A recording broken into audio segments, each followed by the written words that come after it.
Right, so uprights are all in place.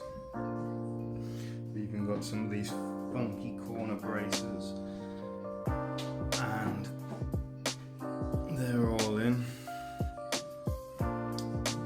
So that should keep it nice and square and stop it moving around. I'm just going to figure out how to brace it properly because it does still have a bit of movement. But yeah, it's pretty much up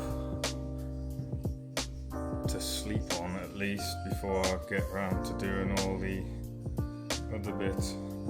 So the stairs / storage boxes are going to be up there. And yeah, exciting times.